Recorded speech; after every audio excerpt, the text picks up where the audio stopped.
The legend of the Argonauts and their ship, their craft called Argo, the ancient spaceship and submarine that worked with thought. In other words, it read the thoughts of the people inside the ship, those controlling the ship. There was no time lost between the thought and the computer controlling the ship. And if you see the video before this one having to do with the French director concerning the video intelligence, claiming that UFOs can be from parallel worlds and that they also were able to read the thoughts of pilots. This is the witnessing testimony of pilots who encountered them. Now, the ancient spaceship-submarine worked with thought. It's understandable that a ship cannot start from the Alps, nor fly over Libya, nor, as mentioned in the following passage, be in a closed lake like Tritonida in Greece. On this subject, Herodotus writes of ancient Greece, while Argo was sailing around Malayas, she was carried away, as they say, by a north wind and thrown away to Libya, but before he realized the land, he was thrown on the rocks of Lake Tritonida. Also, J. Rispin, in his work Greek Mythology, states that, quote, after their departure from the island of Phaeacus, the Argonauts landed near the Peloponnese, but a violent storm drove them away from it and threw them to the shores of Libya. As we know, Libya is across the Mediterranean, next to Egypt. Now, across the Mediterranean Sea, after disembarking in the sandy alluvium of Megali Sirtia, they walked for 12 days and 12 nights, carrying Argo on their shoulders, and reached Tritonida, from which they came out thanks to Triton. At this point, it should be especially pointed out that when in antiquity they copied a work, they did not always translate it accurately, but if there was a text that was incomprehensible to them, they either omitted it or adapted it to the general meaning of the work. In the above case, when the copyist was unaware that Argo was a spaceship and could not understand how a ship from the high seas found itself in a lake, it moored his own vision, in which he considered to be the most logical, that is, that it was carried by the Argonauts 12 days and nights on their shoulders, and then they threw it into the lake, or according to another version, that it was swept away by the north wind and fell into the lake. Now, 1. Argo, the ancient submarine. Apart from being a spaceship, Argo was also a submarine. Now, we have this testimony from, for example, the Tic Tac UFO from the Nimitz pilots, that the UFOs that they encountered stopped on a dime above the surface of the water. Others plunged into the water, going through it as if they were going through air, with no resistance. So this has been written in ancient Greek texts. Now, so apart from being a spaceship, Argo was also a submarine, and as can be seen from the following verses. Invisible on the 10th day, the dawn that illuminates the people, we approached the Rita hills. From there, immediately Argo was advancing rapidly through a narrow canal. Regarding these verses, the researcher's author Konstantinos Potamianos, in his book The Holy Weapons of the Greeks, quotes the following remarkable reports. It's interesting that Mr. Ganiros mentioned in the article in the magazine Helios entitled Warm Crossings Found Under the Frozen Ocean, page 533, September 18, 1954, and probably the narrow canal through which the Argo passed was nothing other than an underwater warm passage. Thus, Mr. Avoganiro writes about a Soviet mission organized by Professor Lopov, which passed through viruses of the ice of the pole by submarine. Here he has an excerpt from this very interesting article. Quote, this small, easy-to-use, well-equipped submarine sailed from early December 1953 to all the known shores of the Barents Sea to the Wrangel Islands, passing through Cape Chello. After many fruitless reconnaissances, he discovered the entrance of an underground canal that continues under the icebergs, with the sea ventilated that is, a sea that allowed breathing space between it and the ice dome. Sometimes the submarine was able to float to the surface, other times it had to sink to avoid the dangerous neighborhood of the icy mass from which it had to be protected. End quote. The passage seems oriented from east to west and was often divided into branches, among which the choice seemed difficult. Many times the master sank his boat between two ice walls to finally find that at a certain depth all these canals communicate with each other.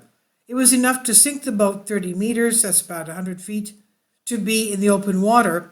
Iceberg ice melted at this depth under the influence of hydrostatic pressure, whatever the water temperature. Moreover, this temperature was above zero. Under the influence of hot water currents, whose general direction was penetrated from south to north, the depth of the sea never reached 300 meters, while it was usually limited to 25 to 30 meters. But the following excerpt also proves that Argo had reached the North Pole and the Calpion Hill prevent the rising of the sun. End quote. It's understandable that this passage concerns polar regions, since in the North Pole from March 21st to September 23rd, it is a continuous day, and from September 24th to March 20th, it is a continuous night, while in the North Pole, at the same time, there is night and day. Also, the name Ripea Ori must refer to the icebergs which abound in this area, which are precipitated, that is, thrown into the sea. However, the language spoken by the Argonauts was not the common language of the time. Regarding this fact, there is a remarkable opinion from the French researchers Jacques Bergier, Louis Paul, and Jacques Bergier, who in their book Eternal Man write the following. Some perceptive writers, impressed by the resemblance between the words Gothic and Geotic, believe that there must have been a close connection between Gothic and Geodetic or magical art. For us, Gothic art, not Gothic in French, is just a spelling distortion of the word argotique, which means language of the square, and whose unanimity is perfect. According to the law of phonetics. It's a traditional Solomonic language that governs all languages and does not take spelling at all. The cathedral is a work of art Gothic or argot slang, as a special language for all people who have an interest in communicating their thoughts without being perceived by those around them. She is therefore an atheist. The people who use the magic language are occultists, descendants of the Argon, sailors, Argonauts, who boarded the ship Argo, sailing in a strong wind to the blissful beaches of Cholkis to conquer the famous Golden Fleece. Number 2, Argo, the ancient spaceship. Ancient mythology of Greek mythology is not made up of myths, but contains real facts which today, after the technological achievements of recent decades, are understood and take on their true dimensions. A typical example of this way of deciphering ancient Greek mythology is Argo, the ship which is mentioned in mythology. However, as we will see from the figures, Argo was essentially a spaceship. Athena prepares the plans for the construction of Argo and supervises and assists in its construction from Argos.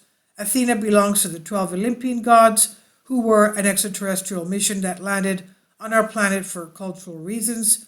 The extraterrestrial origin of Athena is encrypted in the following myth, which is not widely known and comes from Crete. According to this legend, Zeus struck a cloud from which Athena emerged. But today, after 50 years of research and reports from people who have witnessed UFO sightings, we know that one of the types of UFOs is the one in the form of a cloud. Argos was built from the sacred oak wood and that was resistant to both water and fire. The site where it was made is Pagasses, located near Goritsa Hill in Volos. That's about 2 hours car ride from Greece, north of Athens in Greece, where unexplained disappearances and UFO sightings have been reported. On this hill, the magnetism is always intense, But the most important thing is that at the top there is a building which has two inverted epsilons. You know, with the epsilons, I made a video about that yesterday concerning the lightning rods of Zeus. And those were not only in ancient Greece, but also in Sumeria, also in China and Japan. So there were various extraterrestrial, quote-unquote, alien, ancient gods in various areas of the world that had these double epsilons, inverted epsilons, that were holding from the handle in the middle, a copy of which was given to Alexander. One of these was given to Alexander the Great, and a copy is in one of the Nepal Buddhist monasteries. So these buildings found there on the top of these hills, which has two inverted epsilons, which are close to each other, and in the middle they are connected by a horizontal line which passes in the middle by the vertical line. This symbol is not accidental because, according to testimonies from different parts of our planet, this symbol exists on modern UFOs. The last mention of this symbol came from Russia, September 27, 1989, and was broadcast by an official news agency on the well-known American television channel CNN, and later reported in reputable journals, research journals, that this UFO had an emblem on its side, the which, as they describe it, was similar to that of the double epsilon, inverted epsilons, found in Volos. The crew of Argos was select, as it was attended by demigods and heroes, some of whom had divine abilities. By way of example, I mentioned Ligius, about whom Orpheus mentions the following in the Argonauts, the Earth. It is noteworthy that Ligius, like his parents and brother, is initiated into Eleusinian mysteries, which essentially provided invaluable knowledge that ordinary people should not have. Do you think that some of this knowledge was related to higher technological achievements that at the time would magically show them? Therefore, Ligius would use a device which, with the special rays he had, could penetrate everywhere and see everything, as today we spread X-rays into the human body to see what's going on. So particularly was a divine Orpheus, who charmed with his lyre even the monsters of Hades, where he had descended to bring back his beloved wife Eurydice, as well as the chthonic gods. So it's noteworthy that when Argo stuck to earth, Orpheus played his lyre, and with the pulsating movements he caused, he changed the molecular structure of Argos, as a result of which its weight is reduced and becomes able to overcome the force of gravity. Other select members of Argo were Calais and Zitis, who had the ability to fly with the legs they wore. They were obviously flying machines. And here we recall the jet-pack flying machines used by special American commandos. Also participating were the Dioscuri, that is, Cassiodorus and Polydeucus, who were sons of Zeus and Leda, and they also had the ability to fly. Aegeus also knew the paths of the stars of the sky and the orbits of the planets. The most famous rulers of Argos were Hercules, Jason, Argos, Tiphys, Aegeus, and Canopus. And regarding the shape of Argos, it can be seen from the following verses. It was convex on both sides, and on the outside it had a wall which the Argonauts had to pass in order to enter the interior of the ship, which was hollow. Nor is there a port as a refuge for twin ships. After marching over the wall of the ship, soon after the Minyas entered the hollow armed. End quote. Now the last piece placed on the Argo was a piece of wood brought by Athena from Dodoni, which spoke and led the Argonauts to the right path. So whatever this material was, it spoke to the Argonauts. It was like a computer, I guess. As the ancient writer Apollonius of Rhodes writes in his work Argonaut, Athena put an oak wood from Dodoni on the boughs of Argo, which spoke humanly, in a human voice. Argo shouted and said that she could no longer bear the weight of Hercules. This government wood not only spoke, but also gave various orders to the Argonauts. Argo spoke and told the Argonauts that Zeus's rage would not stop for the murder of Apsyrtos, Medea's brother, whom she had torn to pieces and thrown his pieces into the sea to delay the pursuit of her father if they did not go, and Sonia, and there they are cleansed from the murder of Kirki. But the Argonauts also spoke to her like Orpheus, who says to her, "And now, Argo, hear my voice as you have heard it before." In another case, it is reported that Argo spoke and said the following: "Oh, I am the unhappy one. I wish I had been crushed and destroyed in the blue stones and in the storm of the Black Sea, although now I am ingloriously conveying the well-known ignorance of kings, because now the eternal Erinia is watching us from behind as punishers of the blood relatives of the deceased Apsyrtos, and one calamity befalls the other, because now I will be in danger of falling into the miserable, painful misery if I approach the Irish islands." Irish? Here they're talking about Ireland. Because the painful misery if I approach the Irish islands, if of course, after bypassing the Holy Cape, it does not reach the bay inland of the land and the vast sea, and I reach out to the Atlantic Sea. After she, Argo, said these things, she stopped talking. There are other points in the Argonauts which give us indication that this wood must have been a kind of wireless communication between the Argonauts and Athena, or the other Olympian gods who guided them whenever they needed their help. The view that Argo was a spaceship is further substantiated by the following verses, which essentially state that it was flying. The Alps have an extensive peak, and fog always settles there. From here you started hurriedly. This is from Orphic verses 1131 to 1136.